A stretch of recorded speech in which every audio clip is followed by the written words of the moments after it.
Hello students, welcome to Btech360. A very important review is what we are about to do now, because wherever we go and across the cities where I've been there and we've been there, a lot of students have been asking us to do a review of Newton School of Technology, especially after they saw a review on Scalar School of Technology. And what we're going to talk about is the risk attached with Newton School of Technology, the kind of returns that you're likely to get, and how good or bad and what you should be careful about when you're getting into this particular college. Before I move further, one small request, please do subscribe to Btech360, and if you want me to cover any other school, write to me here and I'll be happy to cover that for you. Now the first thing is, should you join the Newton School of Technology? That's what we're discussing here. And here we'll take you through all the journey of what are the risks attached and what you can expect if you want to join this particular college. Right. First of all, Newton School of Technology is not a college. Neither is it a school, actually, if you ask me. It's a great academy, it's a great skilling program which ensures that you're skilled and you become employable. But what they did was they embedded that as a part of the university education system, where they're also partnering with some universities to give you a degree, while Newton takes the responsibility of skilling you and making you employable. So it's actually a merger between a UGC degree granting authority, a college, university which can actually grant you a degree, and the ability of Newton Academy to actually skill you and make you employable. These are a merger of the two. In edtech, there are three models that happen. I've already explained to you, but let me explain to you all over again. One is a standalone certification model, where institutions believe that they're good enough to actually have the certification, the skill set that they get onto you will help you become employable on their own. For example, NIT, the earlier NIT used to do that. They never were partnering with any university. They would simply say, I will make sure that you are exactly good in computer sciences and computers, and because of my skill that I give you, you will become employable. Scalar also does that in a certain sense, right? So that is, but what they do is, like in the case of Scalar, they also partner with, or they encourage their students to apply for IIT Madras and BITS Pilani and all. But mind you, it's only enrollment. They don't have control over the outcome, which is whether you'll actually get the graduation certificate or not is not in their control. Newton, what they do is they actually embed themselves into a university, which means that they've created the curriculum, they've created pedagogy, they will teach you, they'll make you employable, they'll make you skilled enough, but they are a part of a university ecosystem, which means that you're actually studying at a university, you're actually paying the university, and so on and so forth. So these people have partnered with a bunch of 4 universities at this point in time, where they make sure that you become employable while the university is actually granting you a degree. That we call it the embedded university model. And the third one that you have is a physical campus plus distance degree model, where you have campuses around the country for some of these people, the edtech companies, but they partner with a distance learning university somewhere in the country. It can be in the Northeast also, for all that you know, and that degree is given to you wherever you're studying. Now this carries a very high risk, by the way. Now Newton operates in this one, which is the embedded university model, which means the edtech partners with an existing accredited university. The university lends its degree granting authority, while the edtech drives curriculum, delivery, and student experience. The student graduates with a legitimate university degree. Now, this is the model that Newton follows. It also has its risk. Let me tell you how it works out. Now, the 3 big questions that you must ask as a student is, who are you paying? Are you paying the university or the edtech company? If you're paying the university, you're in safe hands, because the university then becomes answerable to you, right? Where are you studying? Are you studying within the university, or are you studying in one of the off campuses, or in some small, skilling academy that the edtech company would have opened? If you're studying within the university, where all the other students of the university also are, staying there and studying there, then this becomes very safe for you. Where are you studying? Whose campus? This is very important. Is it that you're studying in an academy, skilling academy somewhere, or are you a part of the university ecosystem where you're studying in a classroom which is a part of the university itself? And because of these two, who's answerable to you? If something goes wrong, is the university responsible to you? Which means that, are you engaging and interacting it more with the university or the edtech company? That becomes important. These are 3 big questions that you must ask yourself. Now, 3 objectives that a student has whenever they're studying, right? One is a learning and skilling guarantee, that you actually will learn and skill yourself so that you become employable. A guarantee on the job placements, because you become skilled, hopefully you will get into a good job. Now, even IITs don't promise that, even NITs don't promise that, but still, you know that there's a reasonable chance that when you study in these kind of institutions, the good institutions that you have in this country, you will at some point in time get into a job.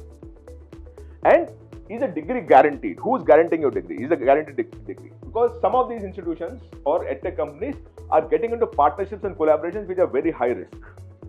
High risk because the day UGC comes back and tells the university that you cannot be franchising out your part of the learning and skilling thing that you are supposed to be doing, the university will back out. You are dealing with the edtech company, and to that extent, you might actually not get a degree, and that's a risk that you attach, right? But a guarantee on the degree. So these are three things. Ultimately, you want to be skilled, you want to be learned and employable, you want to gain employment, and you also want to earn a degree. These are three things that typically a student would want to look at. And about 15-20% of the Indian universities do work on that, right? But about 50-60-70% of Indian universities survive because they only have the degree granting status. They don't make students employable, they don't skill them, and so on and so forth. But they survive because there is a demographic push, there is more population in India, so students will want to get into some university or the other. And to that extent, these universities survive because there is a demographic push that India has. Now, in my opinion, they don't deserve to survive, but they do survive because they have the license to give a degree. Now, Newton, Scalar, and all these kind of institutions ultimately will survive because they will make you employable. They'll make you skilled enough and become employable. The only thing that is happening in this particular case is they're trying to merge their skill set, which is to make you skilled and employable, and also trying to work with a university partner so that they can give a degree. Earlier, they were all academies which are giving you 3-month, 6-month programs at a lesser price. But the moment they wanted to look at scale and over a 4-year program, then these kind of risks that get attached to the whole program. Now, ideally, what is the best option? That I want to be learned, I want to be skilled, I want to become employable, I want to gain employment, I also want to earn a degree. And by the way, some of the universities do that. Like as I told you, 15-20% universities do that with a lot of commitment. But others are a question mark. Now, once you understand these key questions, let's understand the founders. Both are from IIT Roorkee. Co-founder is, he's IIT Roorkee alumnus and IIT Roorkee alumnus. Both were Nishant and Siddharth. Both are IIT Roorkee alumnus, which means that they are friends who studied somewhere and felt that there was a gap in the education ecosystem where employability is not gaining traction. So, to that extent, they might have created this particular Newton School of Technology. Now, what are the affiliated partners that Newton has? They have partnership with Rishi Hood University, which is in Delhi NCR. This is in Sonipat, right? They also have with Ajinkya D.V. Patel. At least this is what they claim in the Newton School of Technology brochure. So, what I'm showing you now is what has been claimed in Newton School of Technology in their own brochure. Ajinkya D.V. Patel University, St. Mary's University in Hyderabad, and S. Vyasa University in Bangalore. So, they actually have Delhi, Bangalore, Hyderabad, and Pune. So, they covered north, west, and south, right? Now, let's understand whether this is true or not. Now, obviously, if Newton claims that these are relationships, I would also want the university also to claim that yes, we are partnering with Newton, and that I want it on their website. When I look at that, right? By the way, let me come to the partner universities while I get on with the thing. They actually have 4 programs, as I said: Btech, S. Vyasa University, Rishi Hood University, Ajinkya D.V. Patel, and St. Mary's. All offer Btech CS and AI, Btech CSE AI and ML, Btech CS and AI, Btech CSE AI and ML. All are 4-year programs. So they are offering Btech program, and essentially what they want is 50% in PCM. Right? Now the next part of it. What is the fee out here? The fee is 20.5 lakh here without the hostel fees. It's about 27 lakh with the hostel fee as far as Rishi Hood is concerned. About 17.5 lakh without the hostel fee in Ajinkya D.V. Patel, and 17 lakh rupees without the hostel fee in St. Mary's, Hyderabad. And here it's 20.5 lakh without the hostel fee. Now this is the first part of what we're talking about, right? As I told you earlier, Newton claims that they have partnership with these 4 universities. For me, it is very important to understand whether the university also claims it on their own website that they are partners with this particular university, Newton School of Technology. When we look at that, in Rishi Hood, they very clearly say this is Rishi Hood University, right? In Rishi Hood, they very clearly say designed in collaboration with Newton School of Technology. So they actually have a Btech CS and AI program, which is in collaboration with Newton School of Technology, is what Rishi Hood claims. So very clear here that Rishi Hood is owning up to the fact that they are partnered with the Newton School of Technology to make a couple of programs on their campus, which are being taught by Newton School of Technology. And to that extent, the Rishi Hood is taking responsibility of everything that's been promised to you. And this is very, very important for me whenever I deal with such issues. That is the university, owning up to the student and owning up to all the promises that are being made by Newton School of Technology or Rishi Hood, because ultimately the student is engaging, interacting with Rishi Hood, studying at the Rishi Hood campus and paying Rishi Hood University. So that is the first part that I'm dealing with. So the Btech CS and AI program, they have multiple programs, by the way. If you see Btech CS and Data Science CS, the CS and AI program is Newton, very clearly claims that they partnered with Newton School of Technology. Now the next one is St. Mary's Hyderabad. In St. Mary's University Hyderabad also, it says St. Mary's University collaborates with leading healthcare and technology organizations to ensure our students graduate industry ready. So they are very clear that they're partnering with innovative companies outside of the ecosystem to make their students, ultimately industry ready. And they do very clearly say Newton School of Technology is one of the partners. So St. Mary's and Rishu do claim that. We did not find a similar thing as far as Esvyasa and Diva Patil is concerned. So that is the first part of it, that the university itself is claiming it means that both sides are claiming it. When only one side claims it, I do have a question mark on that, because that university can just simply step back if there's a problem. Right. Now that's the first part of it. Now, once you understand the risk that is attached of the fact that you're paying the university, you're studying at the university, and ultimately the university will grant you a degree, it is much more easier. In two cases, both the universities are also agreeing to the fact that Newton partnered with them, and Newton also on its own brochure talks about that. Whereas in the other two things, we could not find it on their website. Right. Now, the reason why this is important is, I know for a fact that some of these universities have got notices from UGC, not these four by the way, but for some other things. There is another company called Next Wave. In the case of Next Wave, UGC actually sent a notice to all the universities and to Next Wave also in a similar program, which is an embedded program, where they say, listen, you cannot be partnering with Next Wave to do this, and Next Wave cannot claim that they are actually partner with these universities to teach the 4-year Btech program. Because ultimately in India, a graduation or a post-graduation, any formal education for that matter, has to be done by the university, and it cannot franchise its work out to someone else outside. Now that is a legal position here, because these are for-profit companies, whereas education in India is supposed to be not-for-profit. Now, I personally am not too worried about whether for-profit, not-for-profit. I'm only worried about one simple thing. What is the promise that is being made to the student? Is there default in the promise that's being made to the student? Is the student being misinformed or misled or missold something which is not actually true? If the student knows that, listen, I'm studying at like NIT, for example, you go back to NIT, edtech and all those companies which are there about 20 years back, 15 years back, and even today, right? They simply tell you that we're going to skill you and make you employable. They give you a program on design or anything for that matter, and they will make sure that you're skilled enough, and then you start going around finding a job. They don't partner with any university, and they do a good job of themselves. And a lot of students go there also. In thousands, in hundreds of thousands, people go there also. The important thing is they're all certification programs. They're all skilling programs. They're 3 months, 6 months, 9 months, 12 month kind of programs, and they do a good job of that. The moment you get into a 4-year program where you actually want to get from the student about 4 years of fees, then this problem comes in, because you're trying to hold on to a student for 4 years, whereas it could have been a skilling program or a certification program. And the reason possibly these people have done it here is because they do believe that this is actually requires a 4 year of training, skilling to make a student much more employable and gain better in the job market. That's a possibility. I'm not discounting that. But in which case, the moment you partner with a university, there are open questions, because if UGC were to talk to the university and say, listen, you can't do that, the university will pull off, then what happens to the student? Because the student is left with something where they're not able to get a degree because the university is pulled out. In these two cases, in my opinion, because the university also has said that, there is greater assurance that because you're paying the university, you're studying within the university, and hopefully you'll also get a job because you get skilled and trained and become employable because of Newton School of Technology. Now that is where we're coming in. Now the internship part of it, right? Obviously it all starts with whether Newton has been able to find within these 4 campuses its students to get into internship. By the way, the internship report that I have here is for Diva Patil. We don't have it for everyone, we have it for Diva Patil as far as I know. Now here, this is the first batch, by the way. They started the batch in 2023, which is graduated in 2027. Right.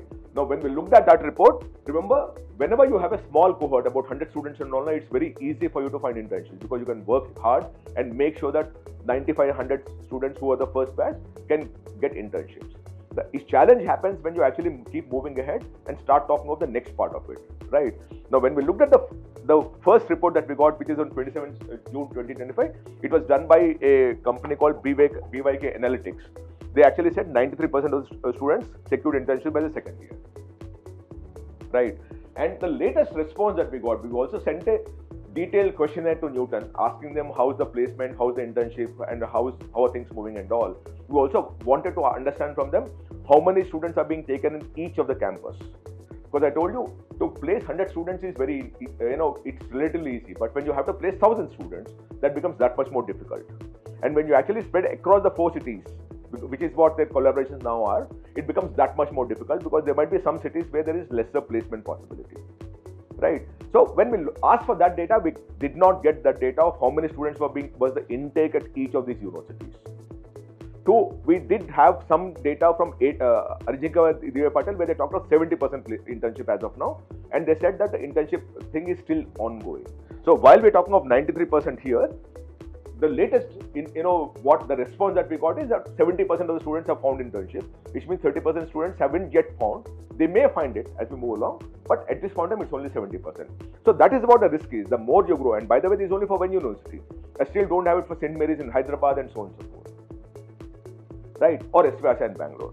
Now, when we look at this 25 data also, they talk about top 25% at 49,000 rupees, top 25% at 38,000 rupees. But it is for only 94 students.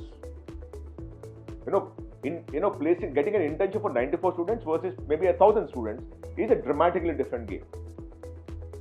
What you can do for a smaller cohort, you cannot do for a larger cohort. And if you keep expanding this cohort, then it becomes almost impossible. And I think the internships will keep falling and falling if they don't really work hard on the internship side of it, right? So 94 students found internship, and while they're talking about 38,000 being the top 25%, when you reverse calculate back of the envelope, we are talking of the balance 75% getting about 18,660 as the internship amount.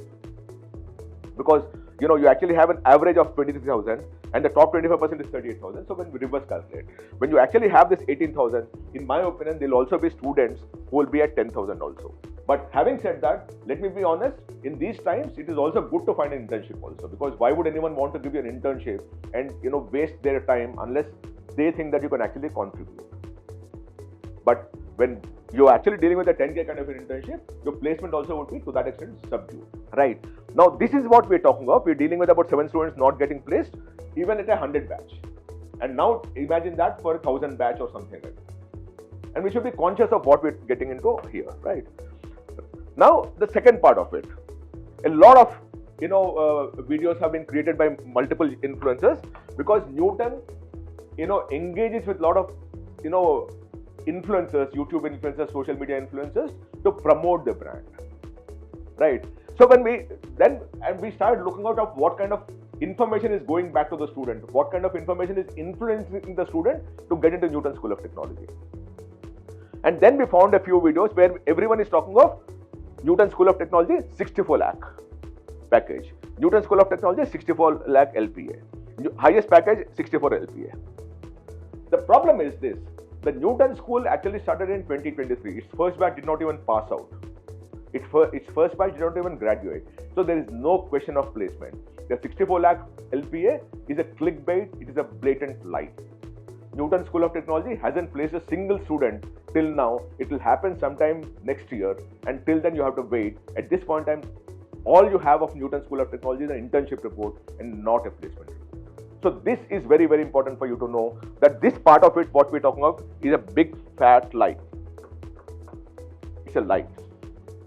The first full Btech batch has not yet completed graduation, starting July 23, with the first graduating cohort of 2027. So only in 27 you'll get to know about placement. This is a white lie. Now, it might be a clickbait. I did not go through the videos to understand what they said inside the thing, but very clearly, the moment you say, highest package 64 lakh and Newtons and those kind of things, you're inducing students to actually get into Newton by putting that clickbait across, and that for me is not done as far as student community is concerned, because we're dealing with very vulnerable students and we should be very clear about how we communicate with them, and in this particular case, we're not communicating with them correctly. The second part of it that happened is, I showed you about the internship report earlier, right? There's another thing that happened here. There's another narrative that happens of internship. I talked of placement, internship, highest stipend 2.5 lakh. Btech from Newton, highest stipend 2.5 lakh. This gentleman is saying that, right? So Btech from Newton School of Technology, Computer Science and AI, JE 2026. So, and this is 1 month back. Now, when we looked at this data also, Now, where did this 2.5 lakh come from? It came from a full stack program, placements from Newton School's full stack program. Now, Newton also runs another thing which is skilling. Remember I told you, besides the 4 partnerships, they also run a full stack program which started in 2019. It's called the FSD program, Full Stack Developer Program, right? In that, they actually have an internship, a highest earned of 2.5 lakh rupees. This is nothing to do with Newton School of Technology again. Now, this 2.5 lakh that has been claimed in the earlier video has nothing to do with Newton School of Technology. It's for the full stack program, and the 4-year program and what you're dealing with here is 2 different things. Remember, here it's very clearly said, placement from Newton School's full stack program, they actually have 2.5 lakh. Otherwise, there is no 2.5 lakh here. So again, there is a misleading nature of information that's being pushed onto the student. I just wish that this these companies, the Newton or Scalar or anyone, also tell the influencer not to lie.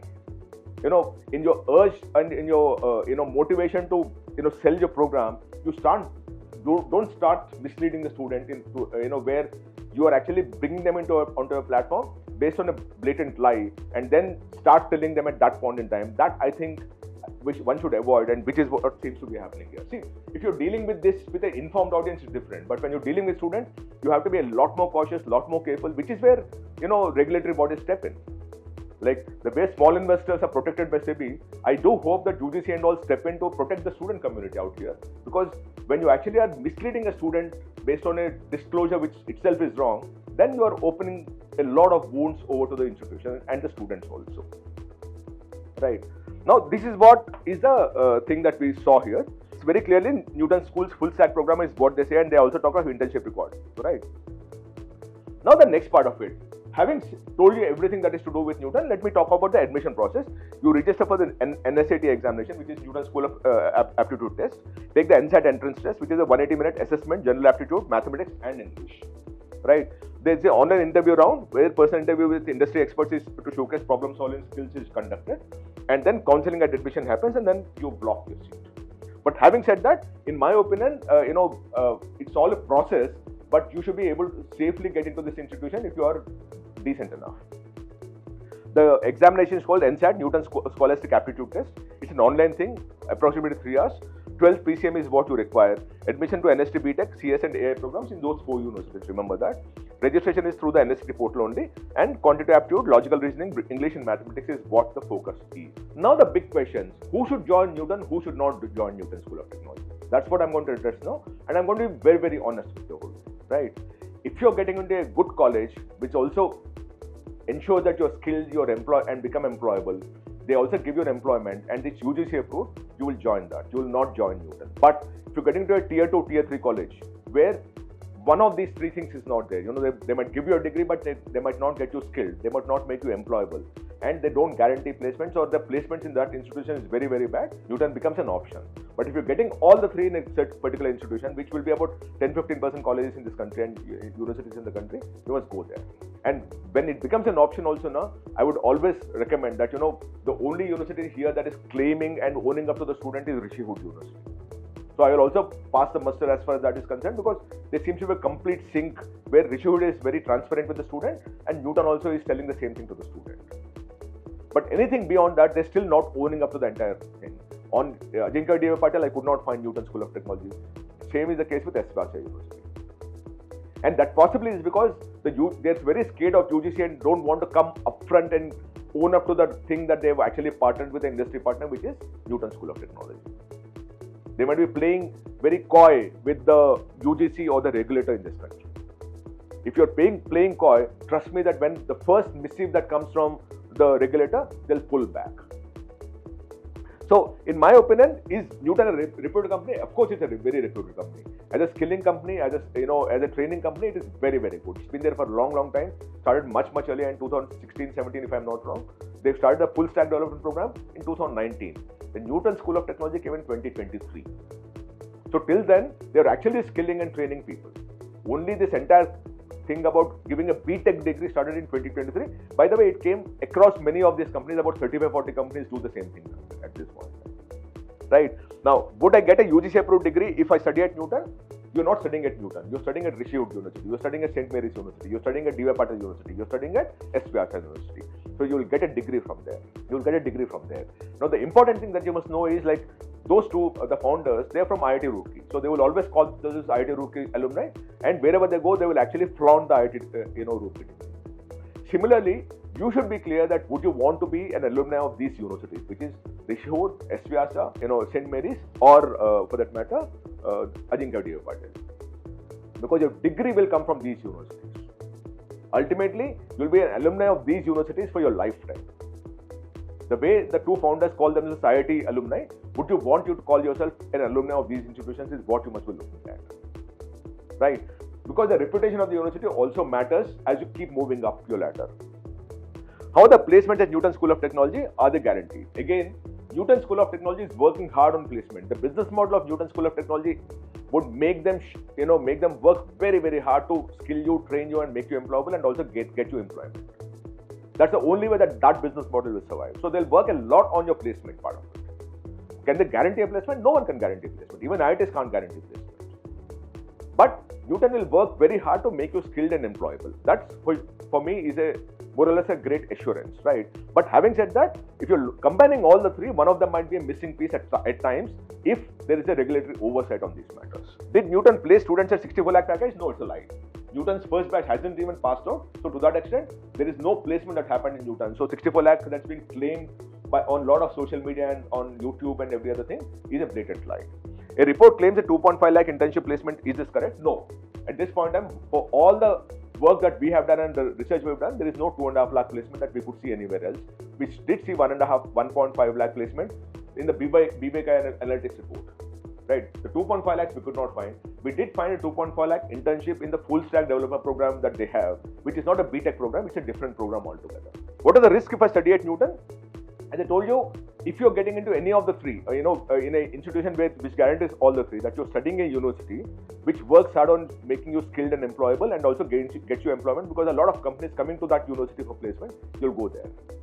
The risk that you carry in this particular case is if a UGC were to come back and talk to these four universities, the universities that are not owning up to the collaboration might just step back, and that is where you might actually be sitting at a place where you might be skilled and employable, but you may not get employment.